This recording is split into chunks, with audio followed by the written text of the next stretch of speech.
एक युवक एक संत से कहा, महाराज मैं भगवान को पाने के लिए बहुत तपस्या कर रहा हूँ, बहुत कुछ मैंने किया लेकिन भगवान दर्शन नहीं दे रहा, इसका क्या कारण है। संत ने कहा, भगवान को पाना नहीं है, तुम ऐसा काम करो भगवान तुम्हें दर्शन दे दे। तुम तो ऐसा काम नहीं करते हो, जिससे भगवान दर्शन न दे तुम वही काम करते हो। युवक ने कहा, महाराज मैंने आपका नाम सुना हूँ, आपने तो भगवान का दर्शन कराते हैं। मैं भगवान को पाने के लिए मेरी मन में बहुत ललक है। संत ने कहा, भगवान तुम्हें दर्शन दे देगा लेकिन तुम्हें एक काम करना पड़ेगा। युवक ने कहा, क्या काम करना पड़ेगा महाराज। संत ने कहा, ये सामने पहाड़ दिखाई दे रहा है।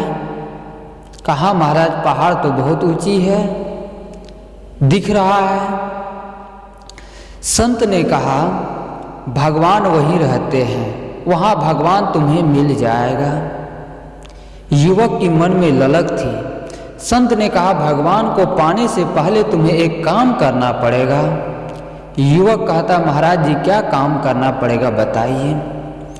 संत ने कहा, मेरे पास ये पत्थर रखा हुआ है, 6 पत्थर है। इन 6 पत्थर के तुम अपने सिर पर लाद लो और उस पहाड़ पर पहुंच जाओगे, तब तुम्हें भगवान दर्शन दे देगा। अब किसी को कह दिया जाए तुम्हें अमुक जगह भगवान मिलेगा, तो आदमी उनके पाने के लिए क्या नहीं कर सकता है। युवक जोश में उमंग में पत्थर को उठाता है, कुछ दूर आगे जाता है और कहता है, महाराज जी मैं 6 पत्थर लेकर नहीं चढ़ पाऊंगा, एक पत्थर उतार दे तो मैं आसानी से ले जा सकता हूँ।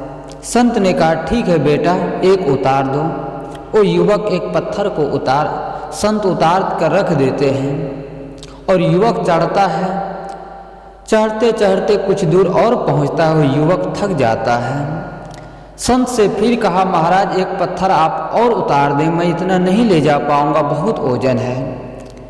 कर्म चलता रहा, संत उतारता गया पत्थर को। वो युवक 6 पत्थर लेकर नहीं पहुंच पाया, मुश्किल से एक पत्थर लेकर पहुंच गया।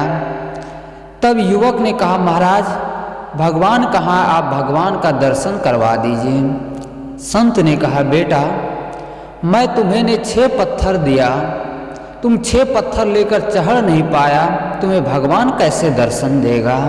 वो युवक निराश होता है, उदास हो जाता है, मायूस हो जाता है। तो युवक ने कहा, महाराज आप भी झूठ बोलते हैं, आपने तो कहा कि उस पहाड़ पर चढ़ जाओगे तुम्हें भगवान वहाँ मिलेंगे, भगवान वहाँ रहते हैं, तो मैंने तो आ गया हूँ, भगवान अब कहाँ दर्शन दे रहा है। संत ने कहा, बेटा जिस प्रकार से तुम 6 पत्थर लेकर पहाड़ पर नहीं चढ़ पाया, वह 6 पत्थर कौन सा है। तुम अपने मन में काम, क्रोध, लोभ, मोह, अहंकार, तृष्णा आदि अनेक प्रकार की दुर्गुणों को भरे हुए हो, तुम्हें भगवान कैसे दर्शन देगा। भगवान को पाने के लिए एक ही उपाय है। सद्गुरु कबीर ने कहा है, यह मन तो निर्मल भया जैसे गंगा नीर, पीछे पीछे हरि फिरे कहत कबीर कबीर। जब यह मन निर्मल हो जाता है, यह मन स्वच्छ हो जाता है, यह मन जब पवित्र हो जाता है, तो भगवान तुम्हारे पास ही आ जाता है। आदमी आज भगवान को पाने के लिए क्या नहीं कर रहा है। उन्हें ये पता नहीं मैं खुद भगवान हूँ, मैं खुद परमात्मा हूँ, उन्हें ये पता ही नहीं चलता है।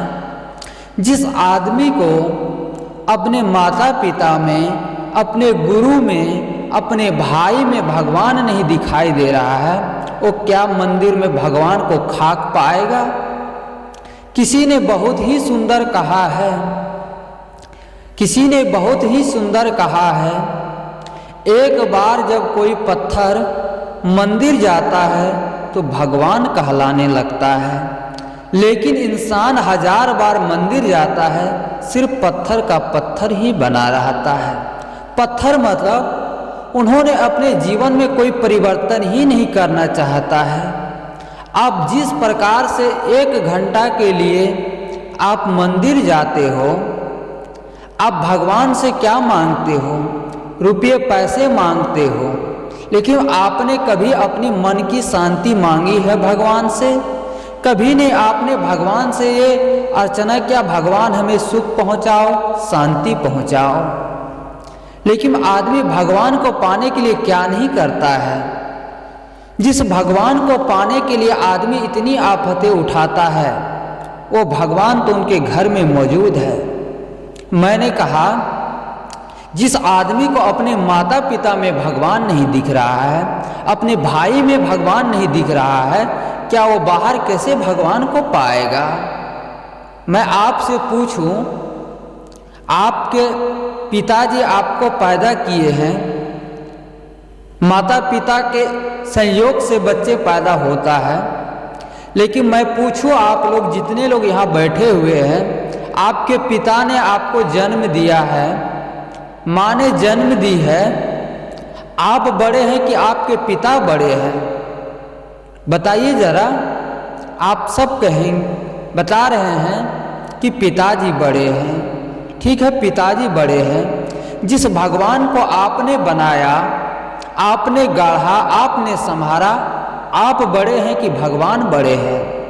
भगवान को पाना नहीं है, खुद भगवान बनना है। भगवान कैसे बनेंगे? सदगुरु कबीर कहते, यह मन निर्मल भया। जब मन में किसी की प्रति कामना नहीं रहती है, चाहना नहीं रहती है, ईर्ष्या द्वेष की भावना नहीं रहती है, यह मन निर्मल भया। जैसे गंगा नीर, पानी का उदाहरण, गंगा नदी को उदाहरण सदगुरु कबीर कहते हैं। आज की गंगा की नदी की बात नहीं है, आज तो पानी बहुत गंदा हो चुका है, और जहाँ से गंगा गंगोत्री से निकलती है वहाँ बहुत स्वच्छ पानी है। इधर आते आते पानी गंदा हो जाता है। साहब कहते, तुम अपने जीवन में ऐसा काम करो, ऐसा विचार करो जो कि तुम्हारे पास भगवान खुद आए। तुम अपने मन को सुंदर बनाओ, अपने मन को पवित्र बनाओ, तब तुम भगवान को पाओगे। अब भगवान को पाना नहीं, भगवान खुद बनना है। ऐसे ही परम पूज्य गुरुदेव सदगुरु अभिलाष साहब जी एक जगह कहीं कार्यक्रम में घूमते घूमते एक जंगल के पास बैठ गए, और एक युवक ने आया और कहा, महाराज भगवान कब मिलेगा? गुरुदेव जी ने कहा, ये बताओ बेटा, भगवान मुझसे कब बिछुड़ा है? तुम तारीख बताओ, तुम्हें मिलने का भी तारीख बता दूंगा। युवक चुप हो जाता है। हमसे भगवान बिछुड़ा ही नहीं है तो कैसे मिलेगा? बाहर से जो भी चीज मिलेगा वो सब छूट जाएगा। हम 1 घंटा के लिए मंदिर जाते हैं, कितनी पवित्रता से जाते हैं, प्रेम से जाते हैं। 23 घंटा हम जिस घर में रहते हैं, जो घर मेरा मंदिर है, वहाँ हम तो लड़ते हैं, झगड़ते हैं, गाली देते हैं, दुर्व्यसन करते हैं, अनेक प्रकार के बुराइयों से भरा रहता है। तो भला बताइए, कैसे घर में स्वर्ग मिलेगा? कैसे हम भगवान को पाएंगे? तूने आंगन नहीं बहारा, कैसे आएंगे भगवान? तुम्हारा आंगन, हृदय रूपी आंगन में तो कचरा भरा हुआ है, तो कैसे भगवान आएगा? भगवान नहीं आ पाएगा। भगवान को बुलाने के लिए साफ सफाई, स्वच्छता चाहिए, मन की पवित्रता चाहिए, मन की निर्मलता चाहिए, तब हमें भगवान आकर दर्शन देगा।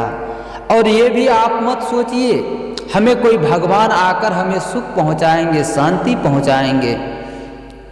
भगवान, आप सब भगवान को पाने के लिए इतनी परेशानी उठा रहे हैं। भगवान राम ने तो दशरथ के यहाँ ही तो पैदा हुआ था, दशरथ के घर में ही, तो दशरथ को कहाँ सुख पहुंचा पाया? तो आप जिस भगवान को पाने के लिए इतना आफत उठा रहे हैं वो भगवान आपको मिलने वाला नहीं है। भगवान आप स्वयं है। अगर आदमी ना हो तो भगवान की कल्पना भी नहीं करेंगे आदमी। आदमी ही दानव है और आदमी ही भगवान है। आदमी ही शैतान है और आदमी ही देवता है। आदमी ही देव है और आदमी ही दानव है। जिस मनुष्य के अंदर सद्गुण, सदाचार, मानवता और इंसानियत का गुण नहीं है तो क्या वो भगवान को खाक पाएगा? जिन्हें अपने माता पिता में भगवान का दर्शन नहीं हो पा रहा है, उन्हें नहीं समझ पा रहा है, तो बाहर के भगवान को कैसे पाएगा? बाहर नहीं दौड़ना है, हमें अपने अंदर टटोलना है। हम खुद भगवान हैं, हमें भगवान को पाना नहीं है। लेकिन बहुत लोगों की मान्यता है हमसे बाहर भगवान है। बाहर भगवान नहीं है, आप स्वयं भगवान हैं।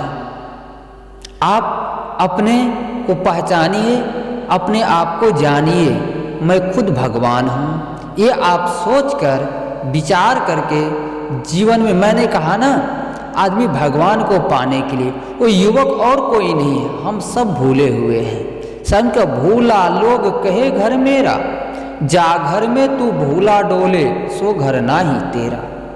वे सब भूले हुए हैं जिन्होंने परमात्मा को पाने के लिए इतना आफत उठा रहा है। आत्मा ही परमात्मा है।